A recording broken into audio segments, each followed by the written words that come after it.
And welcome in to In-Game Chat for Saturday. Did I get it right? July 19th, 2025. It is season 19, episode 22. And I'm Scott. And I'm RJ. Hey, welcome into the show, everybody. If you want to get in touch with us, then do so by going over to Discord, or you can send us an email if you want to do that right now. Email is everyone@ingamechat.net. Real easy to remember. But really, just go to our website, ingamechat.net, and there are all the links that you need to get in touch with us, whether it be through email, or maybe through Facebook, or through Twitter, or through Blue Sky, or through Discord. There is a link to our Discord there, or maybe you just want to join in the chat room of Twitch, where you can watch the show live and chat with the folks who are hanging out there. Go to twitch.tv, and you can find us by searching In-Game Chat, and you'll be able to get in and join us on the show live while we broadcast. It has been a bit. It has been some time that has passed. 2 weeks, I think? Yeah, sounds about right. Got about 2 weeks here that we were away from you, and it's good to be back. Good to kind of be getting back into my normalness of things, I suppose. So, yeah. Welcome back, by the way. Thank you very much. How was your 2 weeks? What did you do, man? Well, what was going on? A lot that I haven't been playing my normal stuff. I've just been playing nothing but Grand Theft Auto Online for the past 2 weeks. Why are you doing that to yourself? Why? Well, the new stuff in there with the money front. Said the guy who always played Destiny, and you probably wondered the same thing. Why are you doing that to yourself? Yeah, but I'm still doing the things with the money fronts laundering thing. I'm opening up the other businesses. I first got the car wash, and I told you about the joys of washing other people's cars and delivering them back to the thing, how much tedious that is. But the benefit of it is that I won't have any heat. As long as you have heat on your business, you won't get any income. So you have to do this thing. But it's a constant thing. No matter what you do, the heat's going to build up regardless throughout your entire playthrough. So as long as you're playing the game, I think the heat's going to keep building up. So it's something you have to keep an eye on no matter what else you do throughout the game. So I've been doing that and building up the businesses up in there. So finding the other menial tasks that I had to do, I picked up the Higgins Helitours. So I have to do helicopter tours for tourists around Los Santos, go to these different landmarks. And do they pay you based on how well you do it, or is it just... No, it's just be careful with that. Don't do anything like power dives into the street or anything like that. Yeah, you got to take care of the tourists' lives when you do that thing. But it's pretty much the same like the car washes. It's like maybe not even $2,000, but or is it a little more than that? Well, anyway, it's a small amount of cash. That's a lot for a helicopter tour. Well, the price of everything in Rockstar Games is jacked up way online up there, anyway. So yeah, but give them the tour, get a few grand, and make sure they get back to the takeoff spot where you got them from. That was one. Okay. Smoke on the Water. That's the medicinal marijuana shop.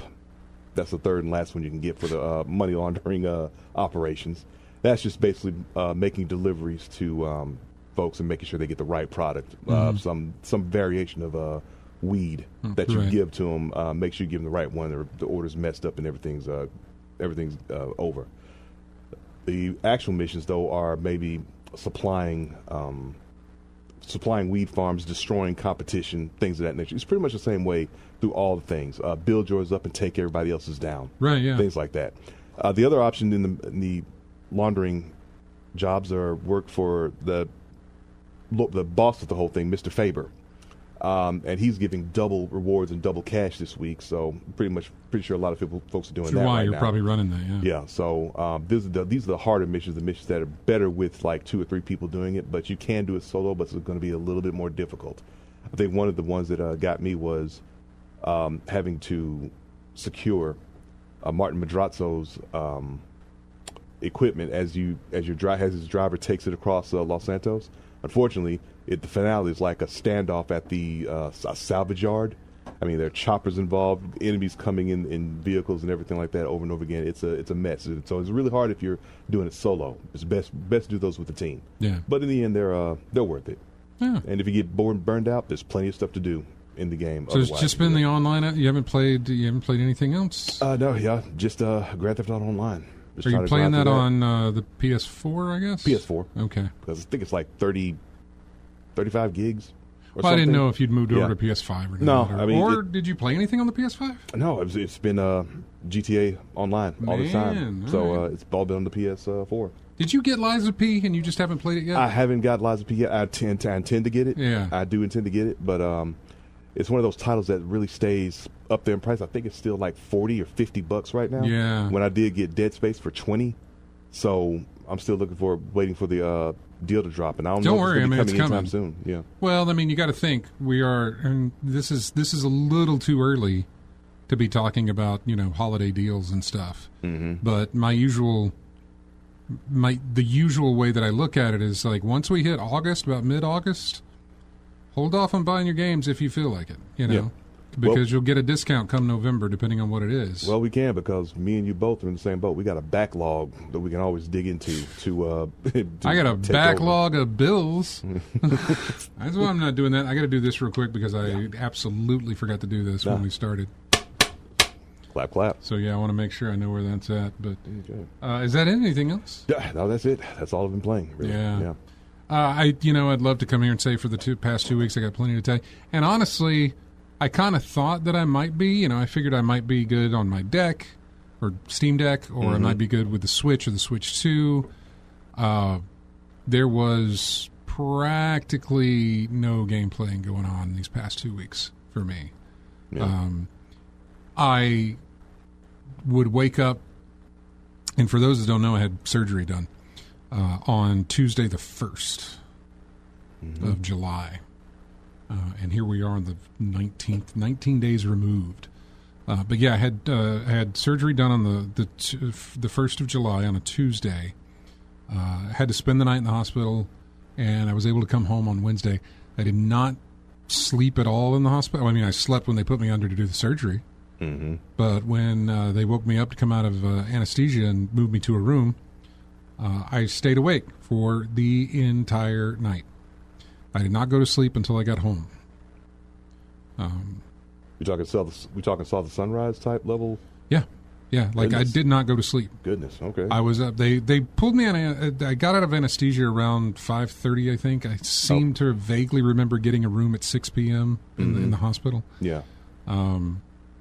Room that had no air conditioning, by the way. The air conditioning was broke. I would like to remind you that it was at this point, it would have been the 2nd of July. July in the deepest of Souths. Sticky heat. Yeah. So there was a box fan in the room blowing right on me. That was about it. That's all they could offer. I don't necessarily know that it was the fan reason that I couldn't sleep, or the fact that I just had surgery done on my neck, and so I don't know what the situation was there, but. Yeah, Bama Bryan says I rarely sleep in the hospital. I thought eventually I would go to sleep. I really thought eventually I'm just going to get tired and I'm going to fall asleep. Yeah. I had them giving me, morphine and stuff like that to deal with the pain, and that really felt good. And I thought eventually, never happened. Never happened. So I get home and I go to sleep for about 2 hours. Because of everything that was going on with me, it was very difficult to sleep. Yeah. This would go on for a few days of me trying to get up, and what would happen is I might be able to get to sleep for about 2 hours, maybe 3, and then I would wake up, and then that would be it. I would be in pain, or I just wouldn't be able to go back to sleep. And I knew I couldn't take another pain pill until like 6 hours. You have to do once every 6 hours. You got to spread those out. Yeah. That's hydrocodone is what they gave me. So you have to take that every 6 hours. And so I'd wake up after 3 hours of sleep, and I was like, man, I got to wait another 3 hours before I can take this pill again and try and go to sleep. So I would. Honestly, the easiest thing for me to play at that time was Snap on my PC. Marvel Snap. I would just sit there and just kind of go through my bounties on it because it was just easy point and click type thing. It didn't require me to plug in a controller and read something or learn new things or try and figure out how the thing was going if I was playing something new. None of that took place. And that was basically it. If I woke up in the middle of the night, this was the other thing, and a strange thing. There's pain in my shoulder. Eventually, as things sort of settled, I was able to pinpoint, like, where is my pain at? My pain's no longer in my neck. It is at times, but it's no longer in my neck. It's in my shoulder here. And if it was just frustrating to go to sleep with, I would get up and I would go and either just browse the internet or play Snap at the time, whatever I had. If it was bounties I needed to do, I'd play Snap. If not, I would just sit there and scroll through the internet. And eventually the pain in my shoulder would go away. Mm-hmm. And it was at that point when I felt tired enough, when I felt like I'm really tired, but this pain will go away. When I felt tired and the pain went away, I could go back to sleep. So sleep was my worst enemy. It was my best friend and my worst enemy. Loved it because I could sleep, because I hadn't in that 12 hours or whatever it was. But it was my enemy because I just could not get comfortable to do it with the neck brace that I had to wear and with everything else that was going on. The neck brace finally came off on Wednesday, by the way. Okay. I went over to saw my doctor. They're like, okay, you can get rid of the neck brace. Oh, thank you. They increased the, like you can lift around, lift anywhere between 15 and 20 pounds, but don't overdo it. Light duty. Yeah, very light duty. Yeah. So, anyway, that's really been it. The only other game that I started to play when I was dealing with this was a game called Tower Wizard, which is, I think I picked it up for something dirt cheap or whatever it was at the time. I don't know when I got it. But anyway, it's one of those leave your game running, type of thing. Very cookie clicker-esque. Yeah. Except this has an ending. Mm-hmm. And so I actually finished that last night. I got all the achievements. It wasn't very difficult to do. And finished that idle type game where you leave it just to do its stuff. I finished that last night. Is that more of a feature? Is that more of a feature of the autoplay feature? Isn't that something like for mobile games, things like that? Or you've seen it more in PC titles? I've always seen, so the idle games, and when I say idle, I don't mean idle as in, the what am I trying to think of? The golden idle or something like that. I'm talking about idle as in like leave it alone. It just sits and idles like your car. Mm-hmm. Those type of games I've only ever seen, and probably by now they're on phones. But when I first saw them, they were on PC. Our phones did not do what they do today. Mm-hmm. At that time, when I remember playing Cookie Clicker, and then there was another type of wizard game, I think, that you could play. It was all done in the was it ASCII? ASCII. Yeah. The ASCII code things or whatever on a keyboard. This is going way back. Yeah. This is going way, way back when you could sit there and do these things and just kind of let the computer do what the computer does, which is calculations. Counting numbers up as high as you could possibly ever imagine and beyond that. Which is why it was so cool whenever Cookie Clicker came to Steam. I was like, oh, wow, this was a flash web thing that's now an actual physical, I say physical, but now an actual game that can run through Steam. And so that's why I was into it. And Tower Wizard was one of those other things that looked like it, and it had some great reviews, and I was just like, let's see. Let's see what it does. But the main thing that was fun about it was the fact that it did have an ending. And I say fun. I just meant it was something to strive for. Mm-hmm. I wasn't striving for higher number. I mean, it was, but what I was striving for was the end. And when you get to the end of the game, it says, hey, do you want to continue running up your numbers? And I was like, nope. So, I closed it, and then I uninstalled it. Yeah. I was like, I did everything. I got all 12 achievements that you offer. I got the end of the game. You're done, and you're uninstalled, and I took it off. Yeah. But it was an easy thing for me dealing with what I was dealing with to open that up and just like, okay, I want to, add more of this and add more of this. And now that I've added more of that, it's going to make more of these other things. And then with those other things, I can buy more of this, blah, blah, blah. It was just easy to deal with. I didn't have to really think. I didn't have to learn a controller mechanism of any kind. I didn't have to learn moves on a, I had sort of prepped myself. I had prepped my Steam Deck. I had prepped, I didn't really prep the PC because I really didn't think I'd be on the PC much. Yeah. Controllers and keyboards and things and all that. Yeah, but I prepped my Steam Deck with a lot of, like, little game. I put, what did I put on there? I put Brotato on my Steam Deck. Felt like that'd be something that I could pass time with and play that. I put Ninja Turtles Splintered Fate on my Steam Deck as a nice little Ninja Turtle roguelike that I could go through. There's a couple of other games that I installed on my Steam Deck thinking, this will be nice to play while I'm, recuperating. Yeah. The only thing I played on my Steam Deck for like one night sitting in a recliner was it's a game called, it's either called Kato or Kato. It's C-A-T-O. And then the subtitle or the whatever the rest of the title is, it's called Buttered Cat. And it's a fun little platformy puzzle type game. And I played the demo of it way back before it had released. Yeah, I think you've talked about it on the show before. Yeah. Yeah, it's basically a cat that always lands on all fours, right? And so the mechanic for the cat is that he always lands on all fours. The mechanic for the buttered toast is that it always lands butter side down. So with the way the way the toast on the cat works, it's if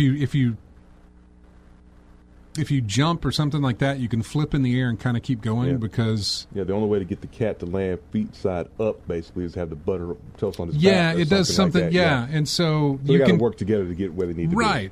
Your cat can't jump. Your cat cannot jump, but your toast can like flip itself towards a wall or something like that. It can, that's the only thing that it can kind of do. But once you're on top of the cat, your cat can jump in the air and hover and either stay in place or go higher if it needs to or something like that. Anyway, it's a real fun little platformy game. Yeah. Absolutely fun. And I went through one level of that. And not just one level. There's like level 1A, 1B, 1C. So I finished all the one whatever, that first section. I think that's like 10 different levels in there that I've went through. So that was about it. That's it. That and Marvel Snap and Tower Wizard, that's really all that I played. I watched a whole bunch of Game Show Network while I was just laying in bed trying to recoup. Or I would put it on... Vintage or vintage or new wave stuff? Jeopardy was the best at getting me to sleep. There were some other ones that I couldn't stand because there was a whole bunch of yelling and noises and things. Jeopardy is really nice and quiet. Yeah. Family Feud's really loud. Got a lot of ding-dings and a lot of buzzers and a lot of screaming. What else was I watching? Pyramid's not bad. $25,000 Pyramid? Whatever the price the is. Older one? It's the newer. All of these were newer. Nothing. Okay. I didn't watch anything that was like classic, I guess. But yeah. Well, I guess the Jeopardy was classic. I was watching Ken Jennings on Jeopardy. Hosting or playing? He was playing. Okay. Yeah. Yeah, it was old Trebek episodes, but with Ken Jennings on it, which I know spanned quite a few episodes. So I don't know where I was in his reign of terror that he was going through, but it was really for me to kind of lay there and trying to let my pills work so I could go to sleep. Jeopardy was nice. Yeah. Jeopardy was like the Bob Ross of game shows. Just sort of let me listen to it. That I don't have to deal with a lot. It's very calm. Yeah, if you want a Bob Ross, you could just go to Twitch or something. Just let. Well, that's the other thing. Yeah. I didn't realize it. This is probably a week ago, maybe even less than a week ago, that I realized that my cable lineup had changed. I get cable through DirecTV Internet. Yeah. And my whole cable lineup had changed. They had added the Classic Game Show Network. They added ESPN 8, the Ocho. The Ocho, yep. And a bunch of different fight channels. There's channels that play nothing but all kinds of just whatever shows. Just all kinds of stuff. Did you have one of those, how did they dedicate a channel to this moment? Maybe, but I don't remember. Okay, yeah. I'm trying to remember which ones were dedicated to just a single... There's a Family Feud channel, and all they play is Family Feud. There was also... But I think there's another channel that was all their... whatever it was. But anyway. Yeah. There's a Bob Ross channel. All they do is play nothing but Bob Ross. Right. I didn't realize that while I was trying to sleep, but... So, yeah. Jeopardy's really good for going to sleep. Yeah, I think we've all had that moment. I think I've talked about it on the show before about how you have those games where you can just, as a friend of mine would say, just turn your brain off and play. Yeah. Things like that. So recovering from surgery and you're in that groggy state. Well, I'm in pain most of the time. And it's like, I don't let me, although possibly it would have helped. Because, what Snap did and what reading the internet did was Like when I'm just either laying in bed or sitting in the chair trying to sleep, it's just me and the darkness and my CPAP mask. And all I do is think about like, oh, that's really uncomfortable. That's it. I can't focus on anything else other than where I'm hurting. So if I get in front of the computer, I have plenty of distractions. And I think really that's what helped, was that something distracted me away from that pain to where I guess I sort of ignored it, or it just went away over time. I don't know what the deal was. You just didn't focus on it. I didn't. It made it seem less than what it was, whereas when I was focused, it's like, boy, that's really annoying and painful. Shoulder is still annoying and painful, by the way. And today, my neck is very stiff. I don't know what happened, but it's not the best today. It has not been the best. All week, I've come to work. This is my first week back to work all week, and it was perfectly fine for the most part. But today is the first day that I've really felt worse than I have this entire week. As far as the neck, the stiffness, I say worse, but my neck has never been this stiff the entire week. Just when I woke up today, it felt a little off. So I don't know. You know, one of these things where it's like, oh, let's go back to sleep and see if it fixes it. You know, let's go. Hopefully, when I wake up tomorrow, it's better. You know, that sort of thing. So, looking over the chat room here, Bama Brian says, I rarely sleep in a hospital. The last time I was in a hospital was for my stents that they put in my heart and stuff like that, and I had no problem sleeping.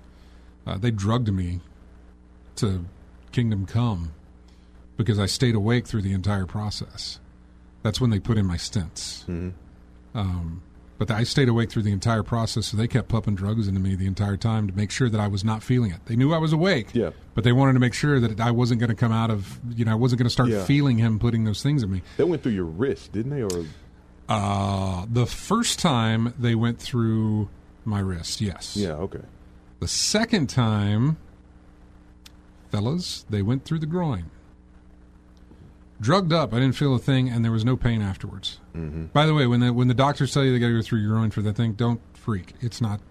I freaked. I was worried about it. It's nothing. Yeah, you were unconscious through it. I was awake. Well, I was absolutely awake. You didn't feel anything. I felt nothing, but I was absolutely awake the entire time he did that. In fact, I was looking up at the screen where he was doing his thing, watching his camera so he could do what he had to do. That was back when the heart stents. But when they got done, because they had pumped me so much, they'd pumped me so many drugs they'd put in me. Gave you a chemical cocktail, yeah. They got done, and I was in recovery for 6 hours at the hospital because I'd fallen asleep. And it wasn't until that I was the first patient that morning. I had to be there at like 5 a.m. I didn't leave until 6 p.m. for those stents because by the time I got back to the room, the procedure lasted like 45 minutes. And then I crashed. I crashed out and didn't wake up till like 6 o'clock. Yeah. But for this, I didn't go back to sleep once I came out of anesthesia. I did not go back to sleep until I got home the next day. Picked up my prescription of my hydrocodone and got back to the house around 11 or so, 11 in the morning. And I think by noon, I was trying to go back to sleep. And I think I did go back to sleep around 1, got up at about 2:30 or 3. It did not last long for me, but yeah. What else do we have? I haven't been in the hospital. This is lethal migraine. I haven't been in the hospital since I was 7. That was 100 years ago. My goodness. How old you are. I was a sickly kid. Every time I was there for 2 weeks, got my own room, slept like a champ. I was hoping to sleep like I was hoping to get the kind of drugs that would let me crash out, but the morphine did not do that to me. Or whatever it was they were putting into my IV, it did not. I could feel it go through, but I didn't get sleepy. I may attest that to the heat. I may attest that to the fact that I had slept through the anesthesia that put me out, knocked me out so well that I was just wide awake and couldn't go right back to sleep when I needed to. But there were times I wished I could. There were times I wish I could go back to sleep. Let's see. Bama Brian, I usually have IVs in each arm. I toss and turn a lot. I can't do that with IVs. Lethal Migraine says, I did a CAT scan when I got a concussion back in 98. They tell you not to fall asleep. First thing I did when they stuffed me in that tube, I fell asleep. Yeah. Got my gallbladder taken out. Thar, I am right there with you. I am gallbladderless as well. I had rocks on it 10 years ago, but that's it for hospitals, knock on wood. Yeah, no, good luck with that. I did the gallbladder thing as well. So, goodness, the whole chat room is nothing but hospital memories from everybody. Danny says it should have been it should have said stones. Well, I mean, if you had your gallbladder out, then you don't have to worry about gallstones anymore. So, yeah. Ben O'Brien says take care of your feet, especially if you're diabetic. So, no, I'm not diabetic. But not that it doesn't mean I shouldn't take care of my feet either. But not diabetic. So, yeah, that's the. I don't know where it shows. On your left of your left of your Adam's apple. Right over there. It's over there. Yeah. That's where they went through. So, there you go. All right, let's take a break because really I talked to you about my recovery and everything else, and we got plenty of news to get to. I guess we'll get to it, man. Let me tell you. The video games really haven't been on the mind very much lately. It really, really has not. Medical bills have been on the mind lately with everything going through that. Just being comfortable has been on my mind lately. That's been the main thing. Just trying to be comfortable. So we're going to take a break, and when we come back, we'll look through some news here. We got music from, I think this is newer stuff. And when I say newer, I just mean, we're still going in. I think we finally, with this one, we got to January on this one. I still have, you can't see it here. You might can. I can see it. I still have tape and stuff, like markings from where they had the IVs and everything. That stuff just doesn't wash off. I'm bruised. There's a massive bruise around here. Yeah, all those things. The bruises on my hand where they tried to, they could not get a vein on either of these hands. Hey, you talk to someone with thick skin and rolling veins. I told you about that time I was at the hospital and they tried to draw blood. I didn't tell you that one? You may have. 10 pokes on the left, 6 pokes on the right, and they still didn't get it. Oh, God. So the head nurse had to come in. He took her 2 times and finally got a vial. Yeah. And then the nurse cadet or student came in and spilled it. Had to do it again. Had to do it all over again. Yeah, they tried, I think they did 3 on 3 and eventually figured something else out. But yeah, it was taking a while for them to do it. Speaking of, okay, so, sorry, sidetracked. New video game music for this one. It's from Monument Valley 3. This track is called Drift, and we'll be back with more of in-game chat and hospital talk right after this. I know I clicked that. There it is. Peaceful. Good choice. Right? Yeah. I'm going to take a nap. See you after the break.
Welcome back into in-game chats. Music from a game called Flint.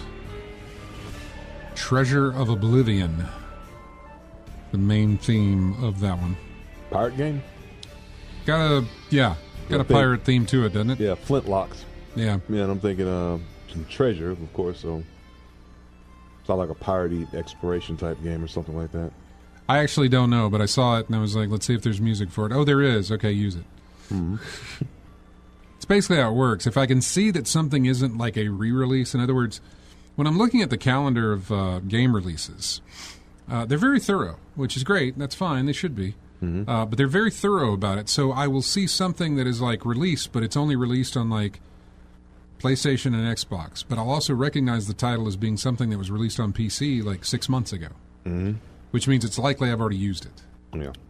So it's one of those things where I look at it and I got to look at it and make sure that it shows a release on like PC and console. And then I'm thinking, yeah, probably other than maybe a mobile game, then that's good. That probably means it hasn't been out in some other form since it's got a PC and a console release type thing. Sometimes I'll see where it's just on Switch, but I'll realize that no, that Mortal Kombat 1 got a Switch release long after, well, I say long. I don't know how long after. It actually released on the other consoles and PC. The Switch release was delayed, but eventually got released. So it's one of those situations where I look to make sure that it is a legitimate release and not just, they're releasing it on this. It's this version of the game on this console. It's the same music. It's going to be the same thing. So yeah. By the way, the weekend before the surgery, I was going to set up my Switch 2 and get it all ready to go, and still never did it. Still in the plastic? Switch 2 is still, it's not necessarily in the plastic, but it's still in the box. It has not been removed. Okay. The seal on the box has not been cut. Yeah. Okay. It has not been opened up. Not to say that I don't necessarily want to, I just really haven't gotten around to doing it. Well, that's the thing about the consoles. It's like the reason I delay in getting consoles day one. It's like, when you got something in there that makes me want to play it, then I'll do it. But in your case, there's plenty to play. It's just getting the motivation to do it. Well, I mean, for me on Switch 2, I mean, I suppose, because there's a lot of the games I have are backwards compatible, or at least a lot of the games that I currently have for the Switch will run on my Switch 2.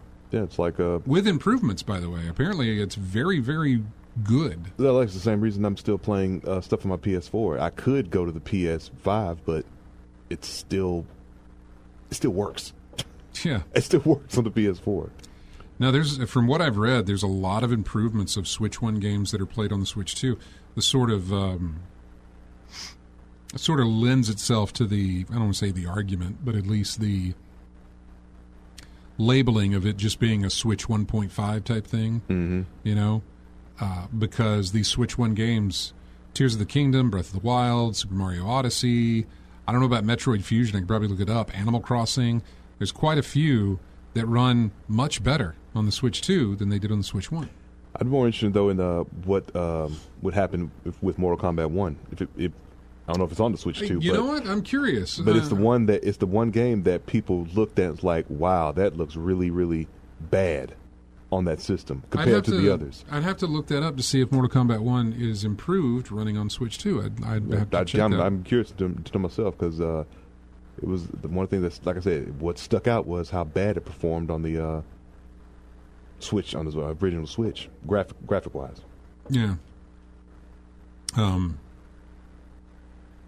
What else was So, yeah, I haven't set up the Switch 2. This new Donkey Kong game that came out this past week was close to getting me there. I'm really... It's hard for me to say why, but I'm really, really interested in that game. I've been interested ever since it was announced. It was like, oh, good, a nice Donkey Kong. It's a Donkey Kong platformer. Yeah. Donkey Kong hasn't had his own game, and he's had plenty that were... there was Tropical Freeze or whatever, but that was on the Wii. Was that on the Wii U? And then it made it to the Switch? I don't remember. It may have been a Switch title that just got its own release, Tropical Freeze, but I never played it. I hadn't played a Donkey Kong platformer in a while. And so looking at this one and looking at the concept of basically digging and destruction, where everything in the level can be destroyed. For the most part, was, I don't know why, man, drawing me in. And I've been watching videos about it, and none of these videos have swayed me to say, oh, okay, it's not what I thought it was. Now I look at it and I'm like, that does look like a lot of fun to play. And so, more so than Mario Kart World, only for the fact that Mario Kart World is still Mario Kart. Yeah. Just in a different wrapper, whereas this is a completely different thing. I was going to say Mario Kart with a little something extra. Yeah. So. But the guys who made Super Mario Odyssey are the ones who worked on Donkey Kong Bonanza. And that's a good little indication of, like, some quality there. Mario Odyssey, really, really good. If a little bit, for me, stuffed, like overstuffed, I guess you could say, with just tons of things to aim for and do and all this other. You go through, at some point during the Mario games, I first noticed it with Mario Sunshine on the GameCube. But at some point during the Mario games, and maybe it was Mario 64, and I think it might have been Mario 64, because at some point during that life cycle, they made it where you needed to replay levels sometimes 2 or 3 times to get everything that was on offer. Yeah, it's like having a first run through of a game, and then you play New Game Plus, and now you have these abilities from your first run through. Now you can get to the area which has the item you're looking for. Like, you can't get here without having this through your first run through. That type of thing. But the game. So what would happen is that I'll use Mario Sunshine as an example. There were shines, I think they were called, kind of like stars, that sort of thing. You would go through a level, and when you got the shine, or whatever it might have been, the level ended, and you got kicked out of the level. Then you go back into the level. That shine would still be there, but you could also get other shines. But every time you picked up a shine, it would tell you how many are in per level. Like, maybe there's 4 in this level. Well, every time you picked one up, the level would end. It's kind of annoying. It's like, no, don't just let me get this and then let me go for the others that are there. I have no idea if Bonanza does that, or Odyssey didn't do it. Odyssey you would get whatever it was, and then they'd kick you back out, I think. Which means you'd have to go back in. The level would be the same as what you left it, at least I think in Mario Odyssey. But you'd have to find the other stars or the other whatever it is that you're looking for. I don't know. But they would put multiple things in this level that you would have to go back through and play again to get to the other thing. Sure, extended the life of the game, but it annoyed the hell out of me. It's like, no, just keep me in the level and let me keep going. So, Thar says games on Switch 2 in Canada are crazy. $100 before tax for Zelda Tears of the Kingdom. God. Oh, $110, he says. Donkey Kong Bonanza is $99.99 in Canada. $100. I always hated that pricing element. $99.99? $99.99. Just say $100. Yeah. Less syllables. Easier to say, and we get the idea. Honestly, I wish they'd just show everything with tax included. Just give me final price. When I look at something, tell me the final price. I don't need to do math in my head to figure out what that actually is going to cost. Yeah. With percentages and things. Just tell me what it's going to cost. I hate that for you, Thar. Same here, man. I mean, I can't think of many games I'd be willing to pay that price for. I'm waiting for a sale. $100, man. I'm waiting for a sale. But it's a Nintendo. You going to wait for a sale on Nintendo games? I'll be waiting a while. That's true. I'll be waiting a long while. Although I will say Costco currently has the cheapest price of Donkey Kong Bonanza right now. It's a $70 game. I think you can pick it up for $63 at Costco. Maybe $65. No, 63. I remember because I remember it was on Slick Deals. It's a $7 discount, and that is the cheapest you can find is $63. So, yeah, I know. That's because it's one of their. It's one of Nintendo's type things. Nintendo's thing, yeah. So I'm not there yet to get it like that, and I know it's not going to come down in price outside of maybe $2 or $3 here and there on a sale of some sort, possibly used. I don't even know how used works on the Switch 2 now. I'm not even sure if you can. I'm not even sure if it can be done. I'm not sure. Oh yeah, what's that link thing? It's a weird thing, yeah. And I don't know. I don't know. So it was like that thing people were talking about with Animal Crossing. You couldn't you couldn't share anything because it was tied directly to the. It's tied to the machine. Tied to the machine itself. Yeah. Yeah. Not your memory. It was tied directly to the machine. It only works here. Yeah, and I still haven't set it up. I still haven't set up mine. Good. My Switch 2. I'll get around to it, but honestly, I haven't felt like going through the process of setting up a new console. I don't necessarily mind it on the big guys, but the Switch 2, everything I was reading about people going through it, I was like, man, there's a lot to do just to get the thing up and running. Mm-hmm. Especially because of importing everything over from your Switch 1 prior console, yeah, to move it over to the Switch 2 and everything else that has to go through. I'm not saying it's that bad because I think plenty of people have done it and really haven't seen a lot of complaints. But when I look at like instructions on to do it, I'm like, man, I don't want to deal with this right now. I didn't go through this with my PS5. I mean, it was just, in fact, it was just because you could connect to your account. Remove the cables from the PS4. Use those same cables. Put them in the PS5. It's up and running. Nintendo is so picky about doing like cloud saves and things like that. They've never been one to really embrace the online aspect of stuff. Do you know what I mean? Is it a control thing? I don't know what it is really. They were the last to come around on their console as far as having multiplayer. I remember with the GameCube, we were doing some kind of weird hack type of thing just to get Mario Kart Double Dash to do multiplayer. Mm-hmm. And it took forever. You had to buy this adapter that fit into your GameCube that would let you plug in a Cat 5 cable into the back of it. And made by Nintendo? Yes, made by Nintendo. There you go. But there was a bunch of other hoops you had to jump through just to make it work. And then when they finally did with the Wii, they're like, hey, we're going to embrace online. Here's how it's going to work. Like, how do I add somebody? Well, do you know their name? That's good. Do you know their online name? That's great, too. None of that matters, however. You need a friend code.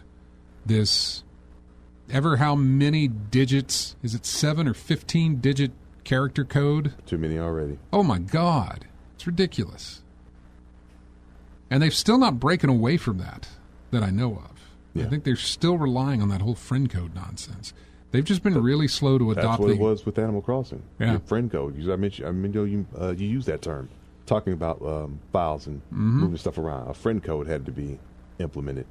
Yeah, it's just they've always been shaky on the online stuff. Mm-hmm. It's a world they don't necessarily like to deal with. It may be a control issue. It could be. The odd part is that they've been less restrictive on their games over the years as far as what games make it to the system. Mm-hmm. But yet they've been very, very selective on user interaction with other users. You know, we want to stay away from online because then you get people sending pictures they shouldn't be sending, or they saying things they shouldn't be saying. It's going to expose our audience, and maybe these are people that don't, you know. I'm not saying that was their stance, but that was mostly what it felt like. Yeah. So, I don't know. It always felt like it was a door they never wanted to kind of go through. Mm-hmm. But obviously, as the times moved forward, they were going to have to. Mm-hmm. And they did so in the most... They still bypassed the door and they made their own door, which is worse. To say, hey, a 15-digit code... That... Like... At this point, we got to be really good friends in order for me to be friends with you on my Nintendo system. Mm-hmm. Because I got to put in a lot of effort. Both of us have to put in a lot of effort to go through and do that. Yeah. You know? Couldn't just be something like, yeah, this is my online name. Here, go find it. You know, or I could use your name. I could use your email. I could use, you know, I could connect to you through somebody else's friend. He's like, yeah, just go find him and then look at his friends and you'll see me there. This is the name. You know? Yeah. Maybe you don't remember parts of the name. Well, that's fine because you could go through somebody else's friend list and find it and send them a friend request. They made it easy, but Nintendo made it difficult. So, anyway, that's my rant on Nintendo, I guess. We're coming up close to the top of the hour, so I have no idea what I could talk to you about. I'll take a look and see. Goodness, 2 weeks of news here. Oh, okay, I could talk to you about this. Civilization 6, Civ 6 as we like to call it, is free right now on the Epic Game Store. And it's the big, here's everything that's in the game thing. Here's all the DLC we've released. It's the Game of the Year edition, you basically could say. Yeah, it's absolutely free on the Epic Game Store, so if you have an Epic Games account, or if you want to make an Epic Games account, it costs you nothing to do so. You can have Civilization 6. I recommend it. Civ 7 is currently out. It currently does not have very good reviews, but eventually I feel like Firaxis Games will get there with their updates and everything, and it'll be back to the way Civilization has always been, which is the grandfather, the supreme of the turn-based. The granddaddy of them all. Yeah, which is not necessarily turn-based combat, but the turn-based, whatever those types of games are. City builders? It's not a city builder. It's not called a city builder, I don't think. I'm drawing a blank on what they would be referred to. But Civilization 6 is really great, and it's absolutely free. So get over to Epic Games, download it, and just add it to your account. Even if you don't think you're going to play it, add it to your account, and it's there. That's what I do. On some of the most stupidest things. I'll see that it's free, and it's like, well, at least I'll just add it to my library. It's completely free. Maybe one day I feel like playing it, It'll never get played. No.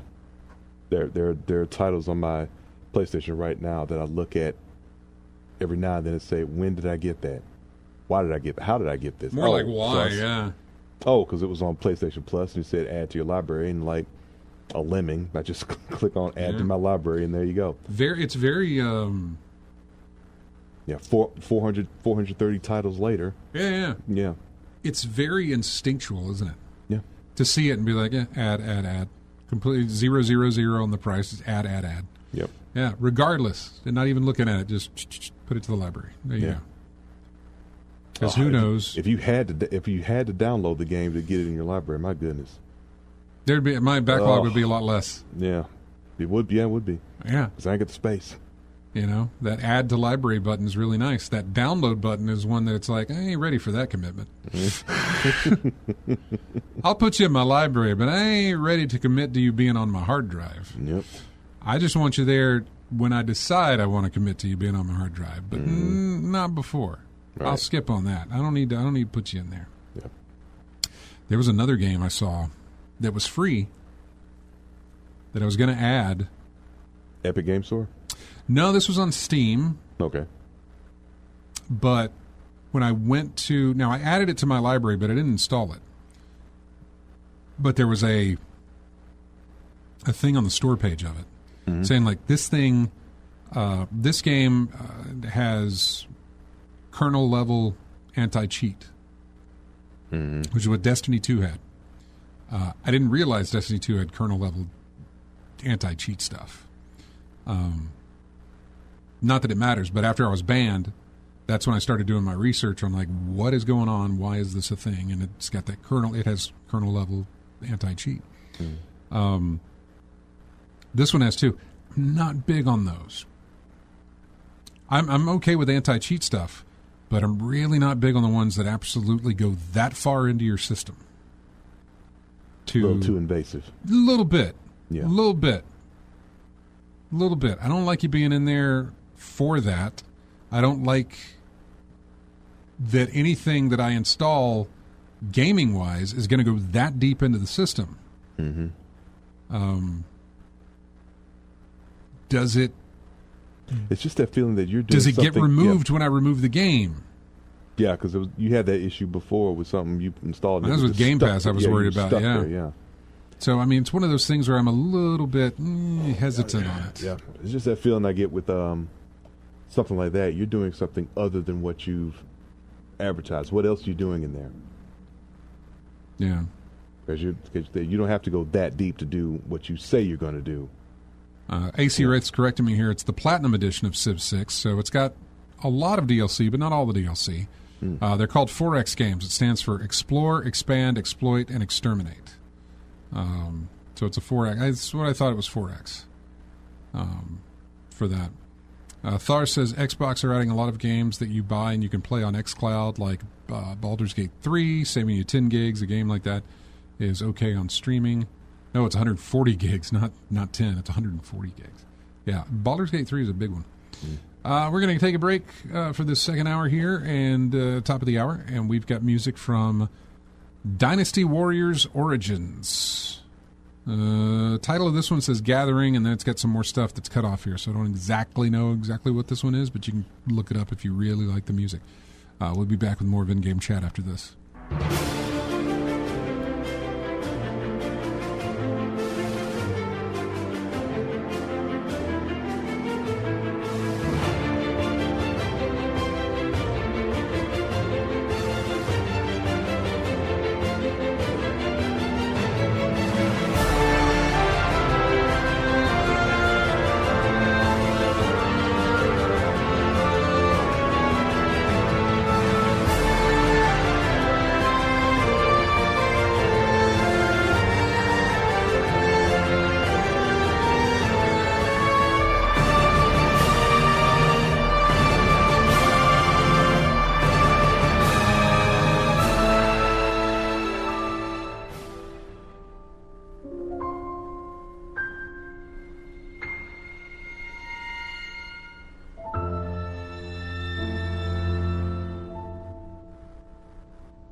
Welcome back in to In-Game Chat. This music's from a game called Ender Magnolia. Hearts Stay Unchanged. Whatever that is. Ender Magnolia. So, welcome back to the show. The stuff I remember reading about, or at least the stuff I have in here, let's see. Microsoft fired a lot of people. I do a running tally now on the show posts. Not only do I count how many days it's been since we got a Splinter Cell release, I also count, or I also give you at least the best of my knowledge of how many people have been laid off since January of this year in the gaming industry. A lot more names to add to that as well. I think they dropped. What was it?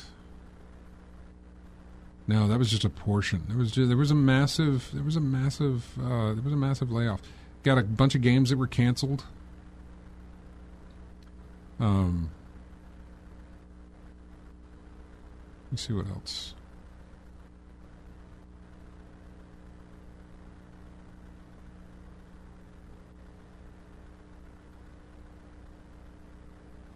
Yeah, they also laid off like 200 people from. What was it? So when they bought the Activision Blizzard thing, yeah, they also got the King games, mm-hmm. whatever those are, Candy Crush, stuff like that. Okay, yeah, yeah. They dropped 200 people. They laid off 200 people on that side, the King Games division, I guess. Mm-hmm. However, they're reportedly being replaced by AI that they helped build. Mm-hmm. They built their replacement. Mm-hmm. You trained your replacement. That's been a thing in businesses as well. Well, yeah, no, I totally get that. Yeah. Usually, if you are going to go, that you bring somebody in and you train them mm-hmm. on how to do your job. Although usually, if you're leaving, they're not trying to replace you on this. They're getting rid of your department. You know, yeah, they're laying people off. They're not firing them to replace them with somebody else. Mm-hmm. With the exception of this. Firing them and replacing them with AI those people had built. Mm-hmm. I look back on it, I'm like, well, if you knew that you were building your replacement, would you? Then again, there's a whole chicken and egg scenario there. if you know that you're building a replacement out of AI, would you not do it? How much effort would you put in there? Well, even then, if you're not putting in the effort, they're just going to get rid of you and find somebody who'll do it. Mm-hmm. Would you sneak something in there? Or put more work on the other people who didn't, leave for it, that sort of thing. So, I don't know. Yeah. I don't know. So a lot of this stuff, like this is from July 2nd. This talks about Xbox hit with the latest mass layoffs, including multiple game cancellations, as Microsoft cuts 9,100 jobs. That's a lot. Reports and rumors of massive layoffs at Xbox have been building since late last month, and the first blood has now been spilled. Bloomberg reports that Candy Crush maker King is cutting 200 employees, or roughly 10% of its staff, while multiple games across various Xbox studios have been canceled. Seattle Times reports that this is part of a larger 9,100-person cut to personnel across the tech giant. There's a whole spokesperson that says, like, this is so corporate speak right here. I'm quoting what Microsoft said. We continue to implement organizational and workforce changes that are necessary to position the company and teams for success in a dynamic marketplace. That's lawyer word salad right there, man. That is, we looked over this thing plenty of times before we sent it out. Word salad. So, yeah. King is part of Activision Blizzard, which Microsoft officially acquired in late 2023 for $70 billion. Candy Crush, one of their most popular free-to-play mobile games in the world, had just reached $20 billion in lifetime revenue, making it one of the most lucrative parts of the sale.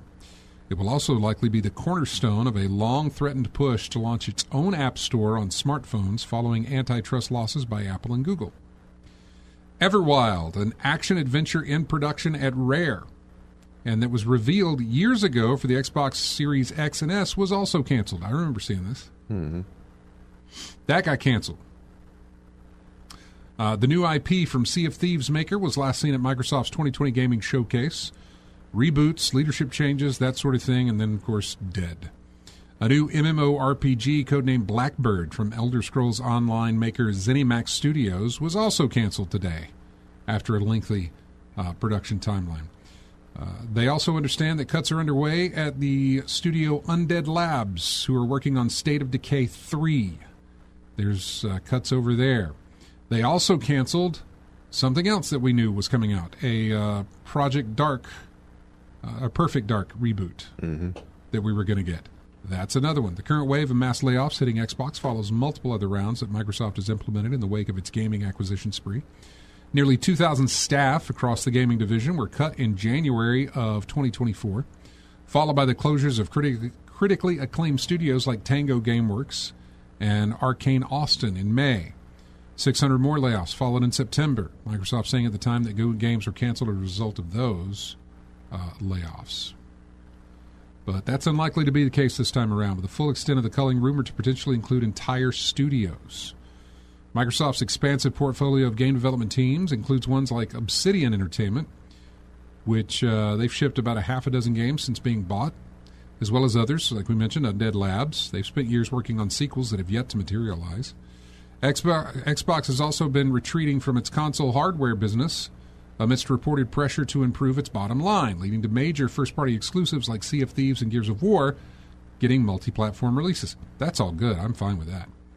Put your games on as many consoles, many places for people to play them as you want. I'm perfectly fine with that. So, then we got some corporate speak from Phil Spencer talking about that. So, yeah. It was a bad week at the Green Place. Microsoft there, not great for them. The studio behind Oblivion Remastered, one of the biggest hits of this year so far, is subject to mass layoffs as well. Yeah, a restructure with the company is happening. Yeah. They confirmed it. So. Yeah, we've already seen that being successful is no guarantee that you're still going to be able to stick around. No. Mm-mm. Used to be you're only as good as your last game, and now it doesn't even matter. Yeah. Your game could sell quite well. Could be a success. Hi-Fi Rush. I know. Comes to mind. Tango Gameworks still shuttered because of it. Yeah. Hi-Fi Rush was great. Yeah. And if you get a chance to play that, you should. It's worth it for the animation. It's worth it for the gameplay. It's really good. Something that they went out on a limb and tried, and it was successful, but it didn't save them. Mm-hmm. And honestly, it wouldn't have mattered. I don't know that it would have mattered what they made. You know, if they wanted to go back to, what was it, Evil Within? Is that what they worked on? Yeah. They wanted to stick with their horror roots and continue working on that, they'd have still been cut. Likely, they wouldn't have gotten the game out on time, to be honest with you, before they got cut. I think Hi-Fi Rush, which looks fantastic, was probably a quicker development time than Evil Within was. And, you know, you're putting out, I guess, a AAA game. You might consider that being one of them. Those things take time. Now they take a lot of time. But I don't think it would have mattered. I think they were on the block regardless. Mm-hmm. So somebody in the company knew, and it could have been more than just one somebody. It could have been a multiple number of somebodies in the company knew that regardless of what that Hi-Fi Rush thing that Tango's working on does, they're still on the block to get chopped. Mm. You know? Yeah. Somebody knew. And that really just sucks to think about. Yeah. Like, hey, you've only got a couple of years left. and no amount of anything that you could do will save you. So, yeah, it sucks. It sucks out there in the game industry. Probably sucks in other industries as well. But, yeah, video games are having a time. So, what else do we have? I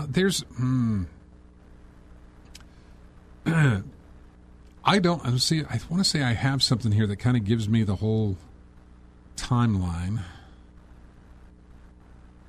of, here it is. Yeah. Crafton Incorporated.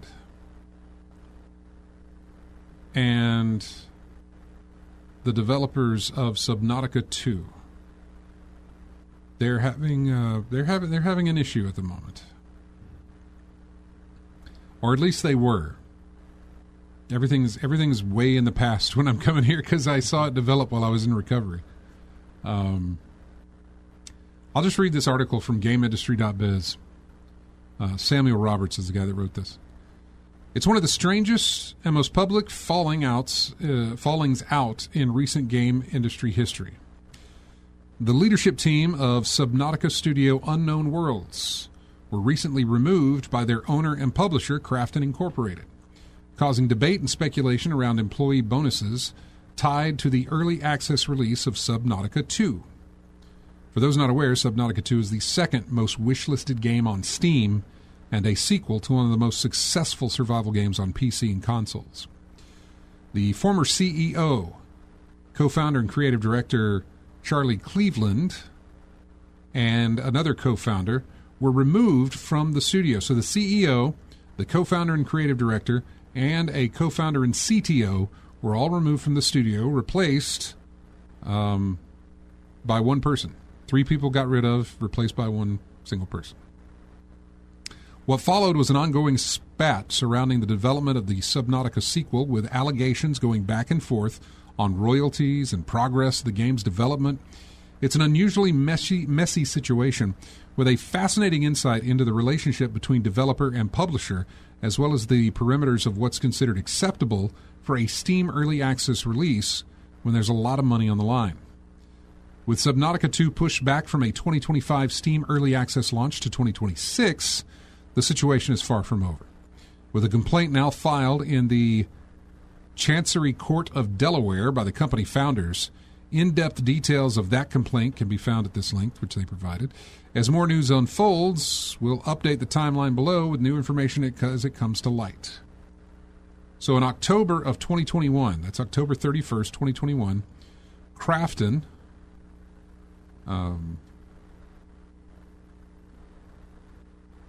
Krafton announced that they were going to be acquiring the developer Unknown Worlds. They're like, okay, Subnautica was a hit with these guys. We're going to buy them.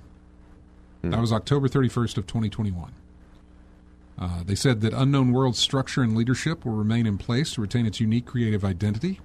In addition to ongoing updates for Subnautica and Subnautica Below Zero, an expansion, Unknown Worlds is currently working on a new genre-defining game, which is slated to launch into early access in 2022. The price, $500 million initially, with an additional $250 million in potential performance-related bonuses. Fast forward almost a year to September of 2022, the genre-defining game turned out to be a digital miniature game called Moonbreaker, which launched in Steam Early Access to heated criticism over microtransactions, which are later removed. A full launch follows in 2024. Krafton eventually called Moonbreaker a failure. A couple weeks pass. 2 years pass. October 17th, 2024. Subnautica 2 is shown in a teaser trailer, the very first one, which promises an early access release will follow in 2025. Fast forward to July 2nd of this year. Krafton announces that this one guy is going to replace the leadership team of 3 people, with the subject of, while Krafton sought to keep the Unknown Worlds co-founders and original creators of the Subnautica series involved in the game's development, the company wishes them well on their next endeavors. No reason is offered for their departure, but given events that follow, it's possible to read between the lines on how Krafton felt about the progress being made with Subnautica 2. You released a crap game, and we're not sure you're going to make it with this one, basically, I guess, is what they're saying. As part of its oversight, Krafton is committed to achieving regular milestones to assess progress across its creative studios. These reviews, based on clearly defined metrics and targets, will help ensure that games meet both creative and quality standards. This process is essential to delivering the right game at the right time. The new leadership of Unknown Worlds fully supports this process and is committed to meeting player expectations. July 4th, 2025. Cleveland the guy I mentioned, one of the 3 that got fired. Right. He responded to the move with his own statement posted on Reddit and on his website, calling Krafton's decision quite a shock. He also claimed the game is ready for early access release. And I'm quoting him here. And while we thought this was going to be our decision to make, at least for now, that decision is in Krafton's hands. And after all these years, to find that I am no longer able to work at the company I started stings. That was July 4th. Now we're moved to July 9th. The early access release gets delayed to 2026. Bloomberg reports that $250 million of developer bonuses are tied up in the game, reaching certain revenue targets by the end of 2025. It also says the studio's former leadership plan to share the bonuses with the 100 or so employees at the company. In a statement to Eurogamer, a Krafton spokesperson said delaying the game was under discussion prior to the change in leadership and that the decision was not influenced by any contract or financial considerations. You buy that? No, of course not. Absolutely. Instead, the reason given was based on game content and a round of community playtests. Now, who is saying this one? The spokesperson for Krafton says, during playtests for Subnautica 2, we received valuable feedback from our community that reinforced our confidence in the game's direction. At the same time, feedback highlighted a few areas that could benefit from further refinement before release. As community voices play a central role in how we shape our games, we made the decision to give the development team more time to implement that feedback and deliver a more complete experience. As a result, the early access launch has been pushed back to 2026. Generic. Yeah. July 10th, 2025. Situation escalates. In an unprecedented move for a major publisher, Krafton posts a statement on its official homepage taking aim at the leadership that had gotten fired of Unknown Worlds, the 3 people that had gotten fired, with the strapline saying, inevitable leadership change driven by project abandonment, despite holding 90% of earnout for themselves. That was the headline. The statement first discusses how the studio acquired Unknown Worlds for the purposes of making a strong sequel to the best-selling game. The discussion then turns more directly to the bonus situation discussed in the Bloomberg article, the $200 million that they were going to get. Mm-hmm. Specifically, in addition to the initial $500 million purchase price, we allocated approximately 90% of the up to $250 million earn-out compensation to the 3 former executives, with the expectation that they would demonstrate leadership and active involvement in the development of Subnautica 2. However, regrettably, the former leadership abandoned the responsibilities entrusted to them. Subnautica 2 was originally planned for early access launch 2024, but the timeline has since been significantly delayed. Crafton made multiple requests to 2 of the people on that team they fired to resume their roles as game director and technical director, respectively, but both of them declined to do so. Now, that was the quote from Crafton's website. I'm going back to the article here that's going over the timeline. Crafton's statement gets a little more specific on what it believes wasn't working behind the scenes of Subnautica 2, saying, in particular, following the failure of Moonbreaker, Crafton asked Charlie to devote himself to the development of Subnautica 2. However, instead of participating in the game's development, he chose to focus on a personal film project. The statement then says that the alleged leadership absent has meant repeated confusion and significant delays for the project. The current early access version also falls short in terms of content volume. That is then followed by Crafton explaining its disappointment with the conduct of the former leadership team, saying that it feels a profound sense of betrayal by their failure to honor the trust placed in them by our fans. The statement also elaborates on the compensation situation and what it'll mean for the remaining staff of the studio, but there's no specifics in there as well. In response to this, going back on Reddit, Charlie Cleveland, the guy that was fired, one of the guys that was fired, posts, and I'm quoting him, "We know in our souls that the game is ready for early access. That's just how we roll. And we'd like nothing more than for you to play it, but it's not currently under our control." Cleveland then mentions a lawsuit is brewing against Crafton. "We've now filed a lawsuit against Crafton. The details should eventually become public, mostly. You all deserve the full story. Suing a multi-billion-dollar company in a painful public and possibly protracted way was certainly not on my bucket list, but this needs to be made right." Cleveland also went on to deny that 90% of the $250 million bonus would have gone straight into their pockets, explaining that they'd always shared their profits with the team. Quoting, "As for the earnout, the idea that Max, Ted, and I wanted to keep it all for ourselves is totally untrue." So we're moving up on the timeline now to July 11th. 2 slides from a May 2025 milestone review for Subnautica 2 are leaked. They are posted on Reddit. Might give you an idea of who may have leaked them, considering Crafton has been posting on their website, and this other guy's been posting on Reddit and his website. So anyway, these got leaked on the Subnautica 2 subreddit. They appear to show that targeted content for the early access release was scaled down from goals set both a couple of years ago and 1 year ago, with the number of content that would have been in the game and all of that stuff cut down for a planned launch, among other changes. Due to it, this I'm quoting here, one of the slides. I'm quoting one of the slides that says, "Due to a gap between the current state and the content volume assumed during the initial launch planning, it's necessary to reassess the release timeline and the roadmap." Whatever conclusions might be drawn from these slides, it's worth saying that they lack context. We don't know, there's no context for them.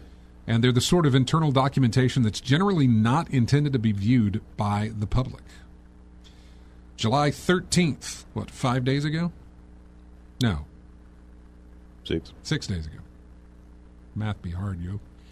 Crafton takes the unusual step of confirming the slides from the leaked internal milestone document, saying they're the real deal in a statement which was sent to GameIndustry.biz. Crafton Inc. is issuing the following statement in response to growing speculation surrounding the development of Subnautica 2. This statement aims to offer clarity and context regarding the current situation. The document that has been circulating on social media and reported by various outlets is indeed part of an internal milestone review conducted as part of the Subnautica 2 project. Crafton has confirmed that portions of it have been leaked and are now being widely shared across online platforms and within the fan community. Given the circumstances, Crafton has determined This is still their statement. Crafton has determined that transparent communication is necessary and has chosen to confirm the authenticity of the document. They believe that minimizing speculation and ensuring accurate communication with players must take precedence. The statement then goes on to explain the purpose of the milestone reviews for context. These reviews help assess things. It's one of those situations where it's like, where are we in the development of this game?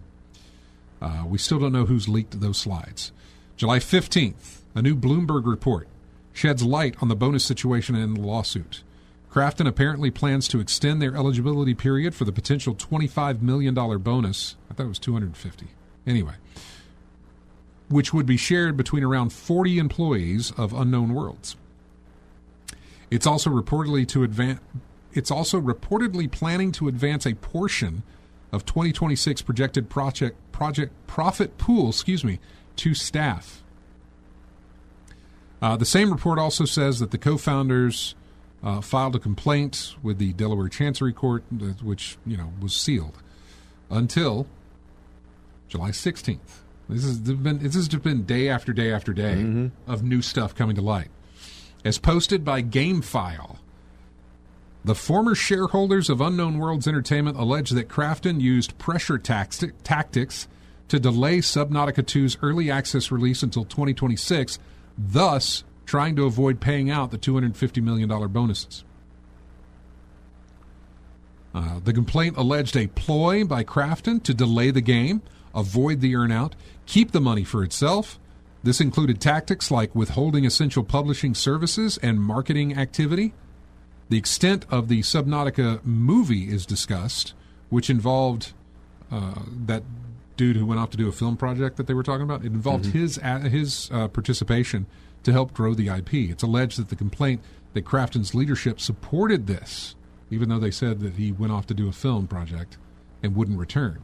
They apparently supported him doing this movie thing. Unknown Worlds' former leadership also said they couldn't legally be ousted under the terms of the 2021 agreement to acquire the studio, which gave them operational control over Subnautica 2. Crafton responded to the legal complaint, going back and forth. Again, we're still going back and forth between these guys. And that's the last that's happened since. July 16th was the last thing that we had. Crafton's last statement says, while we are disappointed that Charlie, Max, and Ted have filed a lawsuit seeking a huge payout, we look forward to defending ourselves in court. In the meantime, Crafton remains focused on what matters, delivering the best possible game as quickly as possible to the Subnautica fans. So, I don't know where I stand on that. I know that there's been plenty of forum threads about it, plenty of discussion. I'm not a Subnautica 2 guy, so I really haven't been following it. But I just kept seeing it, and like you read, or like you heard me read there, I kept seeing stuff just pop up day after day, like, oh, here's a new, there's new news to report in this whole ongoing back and forth thing. So, I don't know. Part of me, without reading any of the forum threads, because I'm sure there's a lot more information there that I'm not aware of. $250 million is a lot of money. I mean, they are after already spending $500 million to acquire the company. Finding ways to maybe avoid that doesn't seem that far-fetched to me from a company like Crafton. That's not. It also says a lot about three guys filing a lawsuit against a company that spent $500 million to buy them out. You know what I'm saying? Like, you must have talked to a lawyer with your stuff that said, okay, we got a good case here. You know what I mean? Like, you got to have something there to go forward with that, with a company that could easily just drown you in legal fees. I suppose. I'm not really Crafton. This is the first time I've heard of that company, but same here. If they had the money to buy the studio, they got the money to defend it in court, I'm sure. So, plus, I haven't looked at contracts or anything like that. I haven't looked at there's a whole lot more here to look at, and once buying that company, there had to have been some.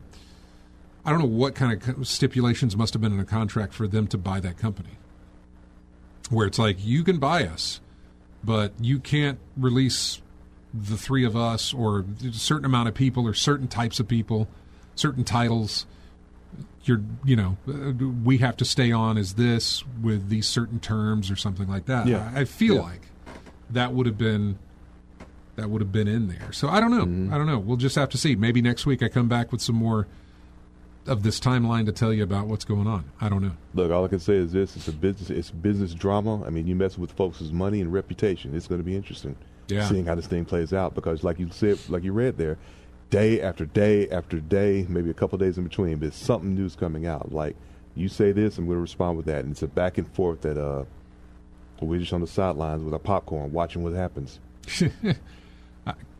Yes to that. I was reading Lethal Migraine's comments here in the chat room, saying if it's early access, it doesn't matter what state it's in when you release it. Clearly this was all motivated by money. What a scam. This is almost as fraudulent as Paramount firing Colbert. Then he says, when you said 500 million plus 250 million, first thing I thought of was, holy heck, did Insomniac screw themselves when they sold out to Sony? How long ago was that? When Insomnia was bought by Sony? Yeah. The other part of that is to think that when I read lately of the things that Bungie's going through, they released, I think there was a new expansion for Destiny released. Insomniac? Yeah. Yeah. Insomniac Games was acquired by Sony Interactive Entertainment in August of 2019. Man. Sony paid $229 million, primarily in cash, for the studio. Wow. This made Insomniac the 14th internal studio within PlayStation Studios. $200 million? 229. Yeah, well, 200. Okay, fine. You can bump it up to 250 million. That's fine. Yeah. These are the guys. This is Insomniac. You know, they did the 2 Spider-Man games. Mm-hmm. Compared to, look, I get it. Subnautica 2 is the most wishlisted game on Steam, or at least the second most, whatever it said. Yeah. But I don't. If I go up to somebody and say, "Did you play the Spider-Man game on PlayStation?" I'll probably get a lot of yeses, or I wanted to, or yeah. If I go up to those same people and say, "Did you ever play Subnautica?" I'm sure I'll get some people say, I wasn't interested, or yeah, I did, or I heard the name, but I've never played it. Right. Yeah. More likely you're going to say, I've heard the name. Like, I heard of it, but I've never played it before. Yeah. And they only paid $230 million for that thing. Wow. Going back to the Bungie thing, Destiny released an expansion, I believe, just recently, and the total player count is abysmally low. Abysmally low. Burnout? I don't know if it's burnout. I don't know. I haven't really followed the zeitgeist. In other words, I haven't really followed the community talk about the game. Mm-hmm. I just, I read the headlines of like, Destiny's expansion launches with a 99,000, or yeah. It's under 100,000 people playing the game. Okay. That's bad. For a game like Destiny, when you look at what numbers they would pull in when an expansion would release. Yeah, back when they were relevant, fresh, new, and everything like that, and had put things in there to keep the consistency going. But the last two DLC releases, they've just been dwindling down lower and lower. Well, the final Shape released and did pretty well, but that was that game, that expansion was kind of a cap off to that 10-year story that they were working on. And I think a lot of... we were expecting a finale to this whole thing. And it was. And it provided a finale to that story. I mean, it continued, obviously, because it's a continuous type game. Mm-hmm. But it provided a finale, I suppose. Again, I haven't read into what players think. Mm-hmm. But it provided a finale to that sort of, whatever that, the Light and Dark Saga, I think is what they were calling it. Mm. Whatever the 10-year thing that started in Destiny 1 was now wrapped up with the final Shape. And a lot of people use that as a jumping off point. They played it, it was done, they're like, okay, I'm gone, Yeah.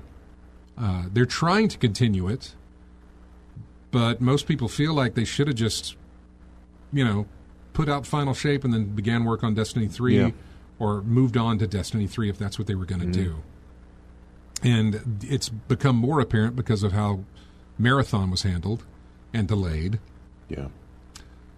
More so apparent now with this Destiny expansion that launched with abysmal numbers.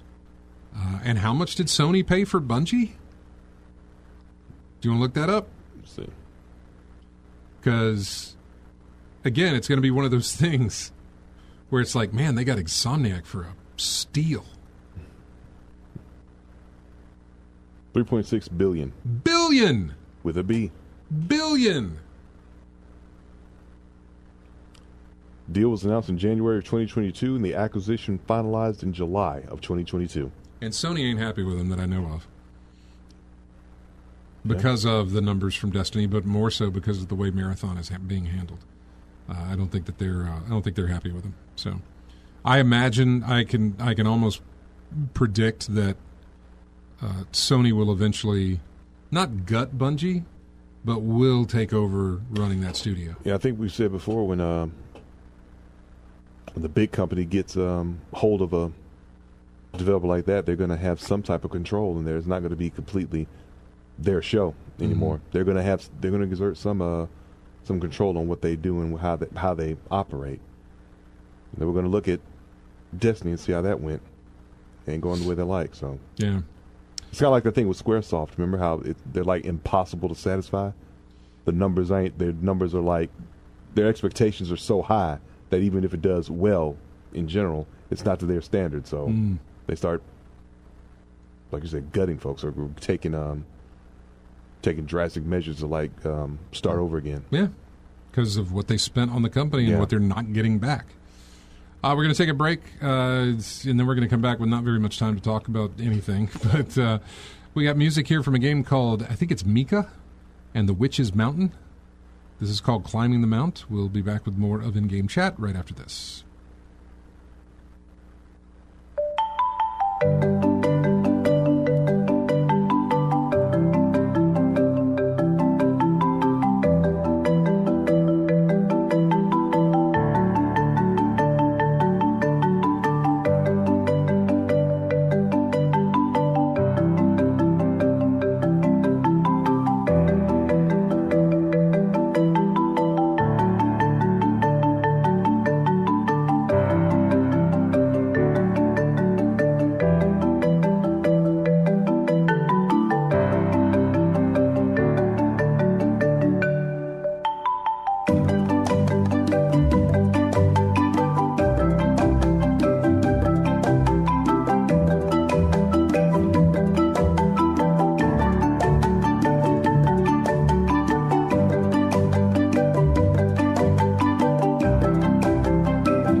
Welcome back into In-Game Chats. Anytime we do the more recent games, I always grab a track from Astrobot, which is what this is.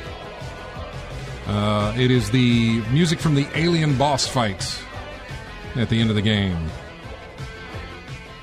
They added 4 more levels. I think it was 4 more levels. They added 4 new levels to the game over the past couple of weeks. I have not played them. I didn't need that kind of stress.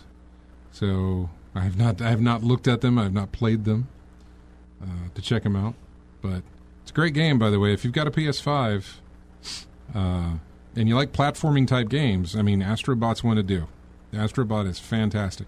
It's going to get cheaper, but the amount of content is going to, it's just perfect.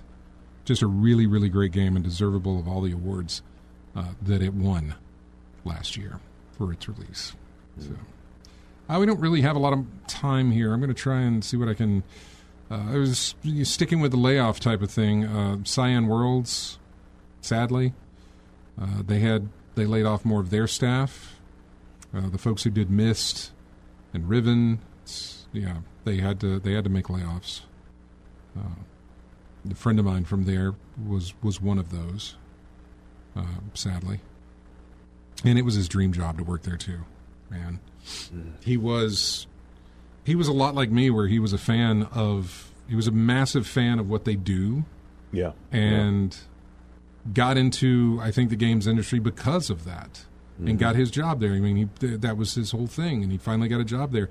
He worked there for quite a while. But then, the layoffs caught up to him. So, yeah. Let's see. Mario Odyssey team is the one that's making Donkey Kong Bonanza. So, yeah. We were speculated, but... Forza Motorsport is no more, claims a former Turn 10 employee, because of the Microsoft cuts that we talked about. Those 9,100 jobs. Yeah. Yeah. Looks like Turn 10 is gone.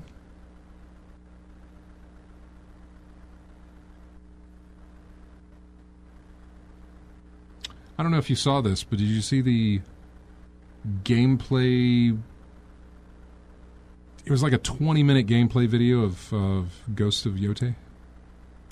I didn't see the actual thing, but I saw the responses to it, the YouTube videos and things like that.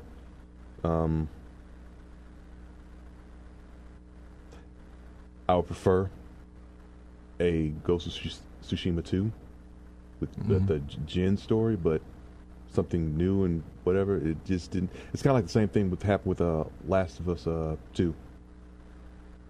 I wanted the Joel and Ellie, so just the one protagonist. You wanted that to continue, but now I wanted the continuation of Jin's story. Mm-hmm. That was more interesting to me. Now it's a new plot, new thing. I get it's 100-something plus years after. Okay, I was about to say, I think that's what they. I think last I checked. That's is there what the any thing tie was. into Tsushima? I don't know. I mean, from what I gathered, it's a revenge story, kind of like the one, the story on the Blue-Eyed Samurai on Netflix. I think it's following that story. I have that, but I haven't watched it. Okay, I've heard good things about it though. Yeah. It's got a bunch of rave reviews and everything like that. Yeah, but I think it's similar to that storyline of what's going on here. But yeah, I would prefer to have Jin's story. I was really interested in that, and that really drew me in when I first played Ghost of Tsushima.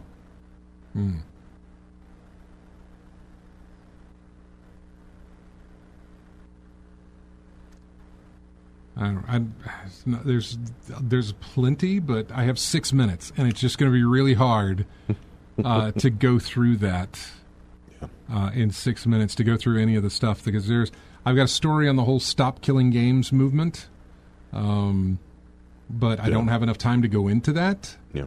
I have a story about Arcane, or at least former Arcane, the founder of Arcane Studios, having a thing against Microsoft with their Game Pass thing. And I would love to go into that, because it talks about how eventually that's going to eat itself by either having to increase their subscription prices and losing subscribers. Always happens. Or not being able to acquire games to go on the Game Pass platform.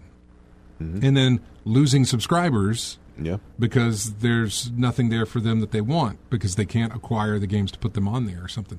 Just one of these, I don't know. I would love to go into it. I just don't have enough time at the moment to really go into it and talk about it.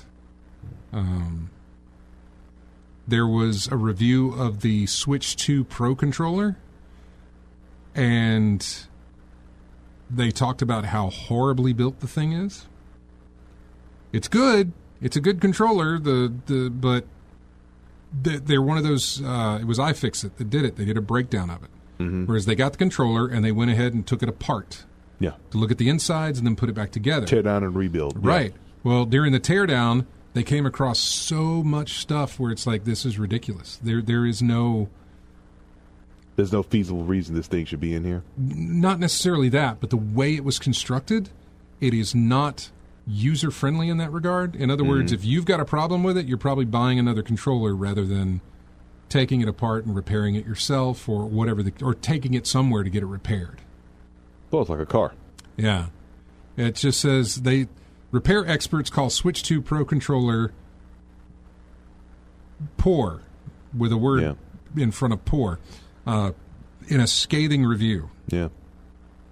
It's like I said with a car, because it looks like there are times you can't even do your own oil change on your vehicle anymore. They say it's absurdly difficult to replace the controller's built-in battery, which will eventually fail, like all batteries, and will need to be replaced. To do so, you have to do all of this. Remove the top plastic faceplate held down by tons of adhesive to reach 7 screws. Then remove finicky plastic wedge sections. Then, using more force than expected, yank off the 2 thumbsticks. Next, remove more screws. Then remove another plastic covering. After that, remove the bumpers. Then take out more screws. Disconnect the rumble packs. Finally, remove more hidden screws. Now, you can get to the internal guts of the controller and get to the battery pack. Third party? No, this is Nintendo. No. I'm thinking in the future, third party controller. Third party controller? Yeah, absolutely. I have the Switch, the original Switch 1 thing, whatever it was, the Switch 1 Pro controller. Mm-hmm. I don't know what the review on that was, but thing still works pretty good, with the exception of, you get controller. If I'm hearing something like that, I'm thinking already, if I can make a design, and you got a 3D printer. No, I agree. Third party is the way to go. Third party would be a good bet. All right, folks, that's going to wrap it up for us. We got to go. Thank you so much for listening to the show. We really do appreciate it. Thank you for bearing with us for these 2 weeks that we were absent here, and we will be back again next week to do it all over again. And, thank you for RJ for showing up today and hanging out and doing the show with us. And good having you back. Good to be back. And thank you for everybody, by the way, who sent well wishes and were checking in on me. I do appreciate that so very much. And we'll see you next Saturday. Have a great week. We got music here from a game called Blade Chimera, which is not a game I'm familiar with. But we'll be back with more of In-Game Chat next Saturday. See ya.